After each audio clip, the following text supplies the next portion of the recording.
Thank you for staying with us. Now, this seems to be the season of alumni associations getting active. We just finished talking about the Alumni Association of the University of Ibadan. But this one is a specific. We're talking about the alumni of the Faculty of Engineering, not the entire University of Lagos. The alumni of the Faculty of Engineering. And that's the local government. Local government, exactly. And they have something up their sleeves. So it's my pleasure to welcome representatives of that association. We have Mrs. Oluremi Ayeni, who's the Assistant Secretary. Good morning. Good morning. We have Mr. Ayo Ogunoiki, Treasurer. Good morning. And we have Mr. Dideolu Falobi. Yes, Naimbonam, National Chairman. Good morning. Of the UNILAG Faculty of Engineering Alumni Association. Good morning. Good morning, and thank you all very much for coming. Thank you. What is it about this season? All alumni associations are getting active. What's going on? Well, it's good news, because what it means is that the culture of giving back is beginning to get entrenched in Nigeria.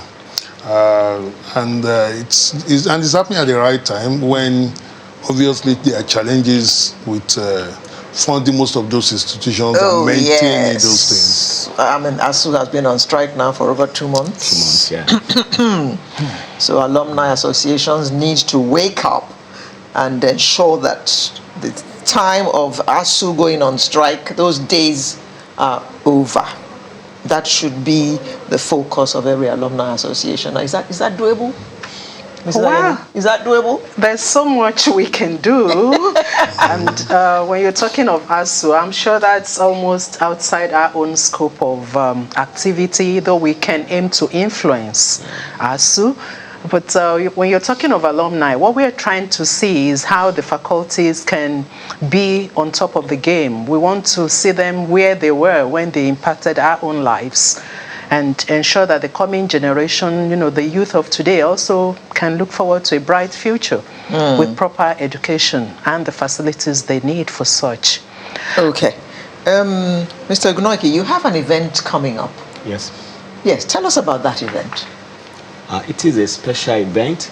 It's a luncheon whereby all the alumni of that Faculty of Engineering want to network, want to do a special project. We have a special project launching of the 500 million projects on ground that we want to embark upon, and want to network with all other alumni on that day. Well, I see that the governor of Lagos State, and governor of Oyo State are expected to lead other distinguished personalities at that 2022 alumni luncheon of the UNILAG Faculty of Engineering Alumni Association. Yeah. Is that to say that they were also in the Faculty of Engineering? Well, we are privileged to have amongst us some very high-profile engineers and Nigerians. Engineer Sheyi Makinde, the governor of Oyo State. You just have to bring in that engineer title.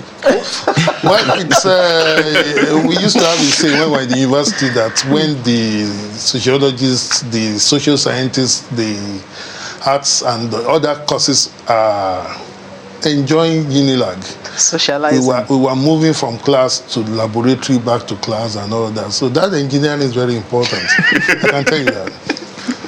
Just like the doctors. 7 years aren't easy. We did 5 years. But basically, yes, we have amongst us the governor of Lagos State, Mr. Babajide Sanwo-Olu. I've dropped the engineer now. And quite a number of other high-profile Nigerians in different spheres. They came out as engineers, but they found their footing in politics, in finance, in administration, in so many areas. And but basically engineers well equipped to face those challenges. So yes, there are some of us. Okay, this luncheon is themed A Better UNILAG Faculty of Engineering for All Generations. Now, we need to break down that theme. What are the things you intend to do to make sure that the place is a faculty for all generations? Okay, thank you very much. Let me start from some of the things we'll be doing. Our intervention is infrastructural, is academic, is total support for the faculty. And I can tell you, we've provided directly or indirectly through some of our members quite a lot of facilities in the school laboratories, which was done by Mr. Babajide Sanwo-Olu.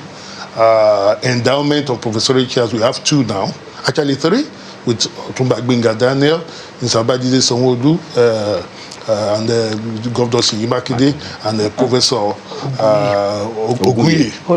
Some of the ones that 3 governors. Yes, 3 governors. Hey, you guys are great too. And then we also have, we've also gone beyond just infrastructure. There are quite a lot of infrastructure going on, increasing the number of classroom spaces. That's ongoing. There are more to be done under this scheme that we have in mind. Increasing the number of office spaces for the lecturers. We've already provided, in the past 3 or 6 months, we provided 4. Another 4 is nearing completion. Another set of 12 is going to follow. Have you been busy? Yes, we've been. And beyond that, we've also gone into the students themselves. In the past 2-3 years, we've engaged the students on what we call non-engineering specific skills. Skills that they require. Having gone through school, we realize there are certain skills that are outside what we are taught, but they require to survive outside. Entrepreneurship, quality management systems, and how to put them together, health and safety, and so many other different applications in computer. We have private programs that we are running for them from time to time to get them interested, to equip them. We also look at the overall learning environment that they are working in. The environment must be conducive to learning for the lecturers and for the students. So we are looking at an holistic approach. We are taking an holistic approach to getting the University of Lagos to be as close, if not better, than what we enjoyed about 3 decades ago. So I'm wondering, well, as my colleague said, you've been busy, but at the end of the day, this is all about certain learning outcomes that are expected. How soon? When is this event holding, by the way? First of all, yes, this talking specifically to this event is holding on the 5th of May. Is a networking opportunity, like my colleague said. It's also an opportunity to raise funds for some of these projects. We have a special projects committee, which are being led by Mr. Babajide Sanwo-Olu, Engineer Seyi Makinde, and the deputy chairman of that committee is Engineer Noimot Oyedele, the deputy governor of Ogun State. He's also an alumnus. I'm sorry. I'm sorry. No, he's not chairman for nothing. Name dropper. Name dropper. He's not chairman of nothing. He's the chief image maker of the association. Governors, deputy governors. I don't want to talk about the chairman is of the president banks. Also an alumnus? I think he might have done some diploma around the engineering faculty. I will not be too sure. So it's basically on Thursday, May 5, we want to come together as alumni of the University of Lagos Faculty of Engineering to interact, to look at what are the things that we need to do, to present those projects that are captured under this bucket, and then to hopefully begin the process of raising money. Like I said, some of those projects are already in construction. Even before we started this process. And also we are going to do there's going to be a technical presentation by the managing director of LAMATA, that's the Lagos Transport Management Agency. Basically, that will look at the ongoing rail infrastructure around Lagos and speak deeply to it, and also speak to the opportunities for both engineers and non-engineers in those processes. Because quite a lot of people are seeing rail lines getting up around Nigeria, but there are opportunities. Lagos to Ibadan is going through uncharted route that creates huge opportunity for real estate, development, companies, everything along that route. So we feel that this is an opportunity to speak specifically to that. And we are bringing in the engineer Abimbola Akinajo to come in and speak to those. Those are some of the things we are going to do. Now, Mrs. Ayeni, This is by the way. Do you think that as an engineer, you have been challenged enough in your duties? There's still so much for us to achieve as a nation. And I would boldly say that when we begin to tap into this huge talent base that we have, we're going to see better and more structured growth. I wouldn't mention nations, but where engineers have been given the chance to guide nation building, appropriate opportunity, you can then know that you have a sustainable development. Have you been given that opportunity as Nigerian engineers? I answered the question from the back forward. And that's to say that when we see where we are today, there's still so much. Engineers are underutilized, unappreciated. We're talking about a few success stories. They're probably less than 10% of the engineers this nation has produced. And let's not go into the aspect of brain drain. We have our engineers all over the world that are shaping the growth of such nations. So it's really about time that as a nation we begin to use our own people with the natural knowledge of the environment, to impart growth. We have some of our subsidiaries that have conference notes that date back into a few decades. And you'll be amazed that those conference notes and materials actually contain what ought to be for us as a nation. I would say that engineers are not yet appreciated, not fully utilized, but just that we choose that we're going to keep our heads above water, come what may. We're trained to be resilient, and that's all we'll continue to be. Talking about resilience, Engineer Ogunoike, because it seems that we have to just attach that title by every means possible, thanks to the chairman. He spoke to 30 years ago, and one of the things that comes to my mind, in all of that is perhaps one of the challenges we have is also that of mentoring or a lack of it. Does this event in any way hint at or point at mentoring for upcoming or aspiring engineers? Yes. Excuse me. Now we have young engineers. In those days, we don't used to have that. Now we have young engineers that we are now mentoring. I, for one, am the chairman of the Nigerian Society of Engineers Lagos branch, and we have created that platform for young engineers so that we can mentor them. As I'm speaking now, there is a program that we have organized, 11. They've started the mentoring program online in UNILAG, in Yabatech. We have so many of them because those are the catchment areas. So we are now mentoring them, giving them lectures, taking them out for industrial training, industrial visit to companies, to workshop, so that they can see how it's done. Okay. Well, Engineer Falubi, what are some of the challenges? I know that you've spoken to some of the issues that this event is to address, but what are some of the challenges that you see that engineers have to contend with beyond spending longer time in school? That they have to contend with in the practice, both in terms of operational environment, what's that word now, regulatory, parameters, and what are some of those challenges that engineers have to contend with that people need to understand and appreciate? Well, thank you very much. Like Mrs. Engineer Mrs. Ayeni said. That was the right like she said, the first issue is that engineers are not appreciated. And let me analyze that.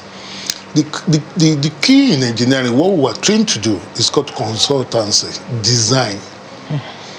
And in Nigeria, you will be shocked that most people just believe that why don't you just go and start? consultancy or the design aspect of engineering, of the practice of engineering, is like 80 to 90% of what you need to do to have a successful project. Let me speak like a layman or an uninformed man. Shebi is just drawing. Yeah, thank you. Yeah, you're right. You're right. You see, engineers are not even supposed to draw. They are supposed to conceptualize, to give their concept to the draftsman who will draw, who brings it back and they put their design on it. And then that design is the key, is the success, and is the road to development. And that is what we are lacking. And because people don't appreciate that fundamental aspect of engineering, they don't understand what engineers are meant to do. They don't understand that every development comes with conceptualizing it and designing it. So, lack of appreciation. The second challenge is that in Nigeria, no matter how brilliant you are subsumed under the political structure. So if the political structure is not sufficiently effective to give you here to breathe an environment to excel, whatever your ideas are dead. In the engineering field, in Nigeria state of engineering is structured. We have what we call the national group. We have the branches who have specific roles. We have the institutions who have roles. And amongst these three groups, there's quite a lot of content created, a lot of conceptualizing of ideas that, if translated into practical issues, we won't be where we are. She spoke to conferences that were held 20, 30 years ago that are spoken to GSM technology, to whatever you are seeing today. We've spoken about them there. We've conceptualized them here. But they ended up on the shelf of those who developed them. You all know about Professor Ayahu Jobi. Yeah. The great mathematician. The Autonomous 2 that he designed almost 50 years ago is still lying waste there. What's that supposed to do? That's supposed to be a military vehicle that has the capacity to go forward and backward without turning. So if it's moving in one direction and there's a need to go back, it's not reversing. There's a concept, there's an element of the gearing system that the second driver takes over. And it's meant to be used in deployment in serious war environment. Let's just hope that the two drivers are never in disagreement. Well. So basically, that equipment, apart from the kind of, and the design is also taking into consideration the fact that if you are in motion and you have to change suddenly, the chairs where the soldiers are sitting is rotary. So instead of being thrown off the car, your movement, your momentum is compensated for by the design of the chair. And there are so many others that can be improved on it. But it's been there. He had the opportunities to move it abroad. He said it must be developed there. Up to now, it's not developed. But that's just one part of the lack of appreciation of what engineers are. But there are engineers in the federal and state ministries who know about these things, who are very well aware of these things. There are engineers in politics, for instance, and over the years they have been there as well. So, and with all respect, I'm sure you understand the argument that I'm trying to put forward here. So these things it's not that they are not known. So how come we're struggling with activating them? Well, I'm trying to keep away from politics. I understand. But I mean, just to say that the members of the Nigerian Society of Engineers are in government, are everywhere. So I'm just wondering how come, because there are those who have also said, look, maybe if we had more professionals, you want to speak to that, madam? Maybe if there are more professionals in the systems who know how these things run, maybe they will take it without... Let me speak to what I call the critical mass. You see, let me explain it. A sprinkle of professionals, when I'm talking about core professionals, who went straight from being professionals into politics, is not enough to make a lot of changes. Because you don't have the critical mass to make those changes. You've seen, I don't want to go into politics, I don't want to talk specifically about one or two people. But you in every place where you see an engineer in government, you will see logic, you will see planning, you will see sequential development. You don't just do a road, you look at the total multiplier effect of doing that road. I'm thinking of any governor I know who has been, who's an engineer and did not do well as far as projects are concerned, but I can't think of any right now. So, madam, yes, we're going to add something. Yes, for any project to move at national level, there has to be policy support. If the policy does not support your idea, It's dead on arrival. Or at best, it just stays on the shelf. So that's without talking politics. We can use the word policy. If the national policy decides to give breath, to give space to a particular idea, then the relevant professionals will come, engineers and other related professionals will be able to drive it. So we're running out of time. Just one quick question. Do Nigerian engineers, and I'm taking you as representative of all of them now, do you feel sometimes frustrated by government's penchant for giving engineering contracts to foreign companies, whereas our universities are churning out engineers as they are? We're not happy with that. And what we at the council meeting we had the last time, we were told that we should all go into politics now. Yes, because they are the decision makers. The House of Rep, the Senate. So most of us now are coming out now. We want to be there. Incidentally, yes. Mr. Engineer Faloebi doesn't want to talk politics. So you want to give us the full details again, venue, date and time of this event? The event is holding on the 5th of May at the Radisson Blue Hotel on Isaac John Street in Ikeja, at the GRA in Ikeja, and it's starting at 10 a.m. And I would like to seize this opportunity to invite all members of the University of Lagos Alumni Association, registered and unregistered, to come out and be part of that program. The entire Alumni Association, not just engineers. Engineering, Faculty of Engineering Alumni Association. Faculty of Thank Engineering. you for that clarification. To come out and be part of that program, to key into what we are doing. If we have the numbers, the individual involvement will be minimal. But if we don't have the right numbers, it will be quite a struggle. Okay. The National Chairman of the UNILAG Faculty of Engineering Alumni Association, Ms. Engineer Dideolu Falobi. Took time to get it, so. Oh, yes. And then we also had on the program this morning Engineer Mrs. Oluremi Ayeni, who's Assistant Secretary of the Association, as well as the Treasurer, Mr. Engineer Ayo Ogunoike. Thank you. Thank you all very much for coming this morning. Thank you. Sunrise will return in just a moment. Do stay with us.